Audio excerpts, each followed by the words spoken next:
Assalamualaikum warahmatullahi wabarakatuh, sahabat YouTuber semua dimanapun saja Anda berada. Kembali di segmentasi Koja-Koja.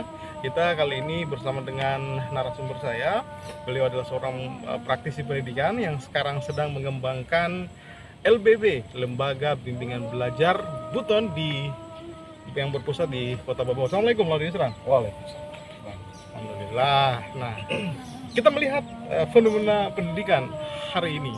Ada pola pendidikan pada zaman now dan zaman dahulu. Sebenarnya fenomena ini bisa kita bilang bahwa sangat jauh berbeda. Kira-kira apa yang bisa membedakan itu antara pola pendidikan zaman dulu dengan zaman now? Baik, terima kasih Bang Koril Yes. telah diundang di program Koja-Koja ini. Perlu diketahui saya penonton setia dari program ini. Terima kasih banyak. Apalagi program ini banyak juga membahas tentang sejarah. Saya selalu nonton tuh Nah, konten dari Bang Koril. terima kasih banyak. Oke, kali ini kita akan mendiskusikan tentang pendidikan dan tentu ini bahasannya sangat besar ya, sangat penting karena kalau kita berbicara pabrik itu hasilnya adalah produk, adalah barang. Nah, sedangkan pendidikan ini hasilnya adalah manusia. Hasilnya adalah manusia dan manusia inilah yang kemudian menumbuhkan dan mengembangkan peradaban. Nah, kalau kita diskusikan pendidikan ini bisa sampai besok pagi nih Bang Koril. Iya ya. Oke. Ya. Ya, tadi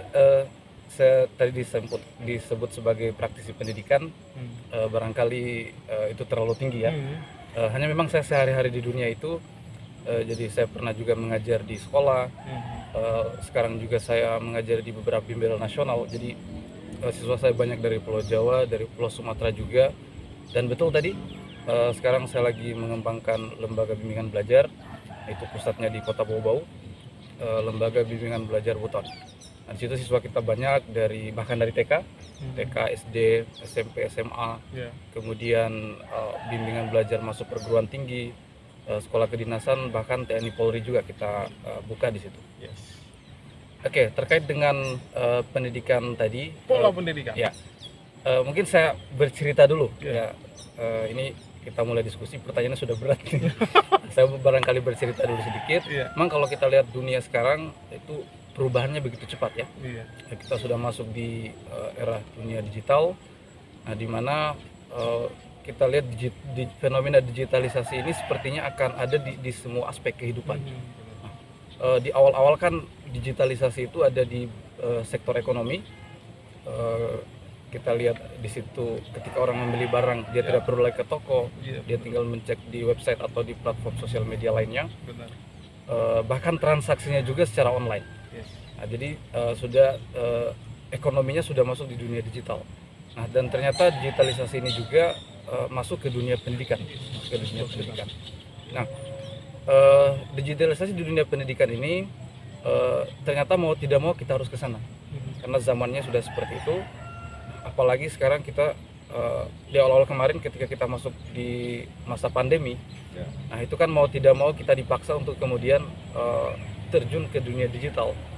Hampir semua dilaksanakan secara online. Bahkan proses belajar mengajar pun itu digelar secara online. Nah, ini tentu kita tidak ketemukan di pendidikan zaman dulu. Benar. Di pendidikan zaman dulu. Nah, terkait dengan kalau kita mau membandingkan antara pola pendidikan zaman dulu dengan zaman sekarang, barangkali kalau kita berbicara pendidikan secara umum ya, Bang Koril, di situ kita bisa tarik dua istilah sebenarnya yang menarik. Istilah pertama adalah pendidikan itu sendiri dalam arti khusus. Istilah kedua adalah pengajaran. Pengajaran. Pendidikan ini berfokus pada pembentukan karakter, kepribadian. Nah, sedangkan pengajaran itu lebih ke pembentukan wawasan atau ilmu pengetahuan para siswa. Kita akan bisa membandingkan pendidikan zaman dulu dan zaman sekarang, itu banyak aspek yang bisa kita bandingkan. Tapi paling tidak kita bisa mulai dari dua aspek ini. Ya, pembentukan karakternya dan bagaimana ilmu pengetahuan itu diajarkan. Kalau kita ke pendidikan ya, memang pendidikan zaman dulu itu saya kira Bang Farul juga mungkin merasakan pada pembentukan karakternya itu lumayan keras dan tegas ya. Ya, kita dulu pernah dipukul kukunya kita, kita pernah dipukul pantatnya kita. Ya. Artinya itu dinamika zaman dulu ya. Silakan lanjut. Jadi dulu sepertinya guru itu sangat kreatif dalam menghukum siswa ya. Ya, benar. Ada saja tuh jenis hukumannya. Ada tadi dipukul Ya. tangannya, kemudian bahkan ada dipukul pakai kayu, disuruh lari keliling lapangan, disuruh membersihkan WC dan lain-lain. Yes. Kalau kita lihat hukuman-hukuman seperti itu sangat kental di zaman dulu. Tapi sepertinya makin ke sini hukuman-hukuman itu lama kelamaan makin menghilang. Ya. Kenapa bisa seperti itu? Gimana ya? Ya. Bang Khalil mungkin pernah mendengar istilah sanksi dan hukuman. Nah, ada konsep pendidikan zaman sekarang kalau kita pakai istilah Bang Khalil dari zaman now, tentang konsep sanksi dan hukuman. Ternyata sanksi dan hukuman menurut konsep pendidikan zaman now ini berbeda. Iya ya. Bingung mungkin Bang Khalil ya. Saya juga pertama dengar bingung juga tuh. Apa bedanya sanksi dengan hukuman? Perasaan nilai bahasa Indonesia saya dulu tinggi juga. Kok nggak bisa membedakan antara sanksi dan hukuman? Bisa dijelaskan. Ternyata menurut pendidikan zaman sekarang, sanksi itu adalah tindakan yang diberikan kepada pelanggar yang sesuai dengan kesalahannya.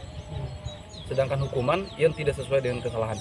Contoh, ketika orang tidak mengerjakan PR, maka harusnya tadi kan konsepnya siswa jangan diberi hukuman tapi diberi sanksi. Berikan tindakan yang sesuai dengan kesalahannya. Apa itu? Mengerjakan PR. Kalau dia tidak hafal kali-kali, maka sanksinya disuruh menghafal kali-kali. Nah, tidak boleh diberi hukuman. Contoh, tidak mengerjakan PR disuruh lari ke lapangan misalnya. Atau ketika tidak menghafal kali-kali, kita dulu gitu tuh, kalau kelas 2 SD disuruh menghafal kali-kali oleh guru, dan ketika tidak menghafal disuruh lari keliling lapangan. Nah, itu tidak boleh menurut konsep pendidikan zaman sekarang ternyata. Makanya tidak heran kalau hukuman-hukuman zaman dulu itu perlahan-lahan mulai menghilang. Ya, mungkin diantaranya karena konsep tadi bahwa siswa tidak boleh lagi dihukum, hanya diberi sanksi saja. Ya. Yang relevan dengan kesalahannya. Ya. Mau seperti apapun itu tentang bagaimana membentuk karakter si siswa ini, pastikan ujung-ujungnya kita mau melihat hasil kan. Seperti apapun pro kontranya di dalam dunia itu, tapi ujung-ujungnya kita akan lihat di hasil.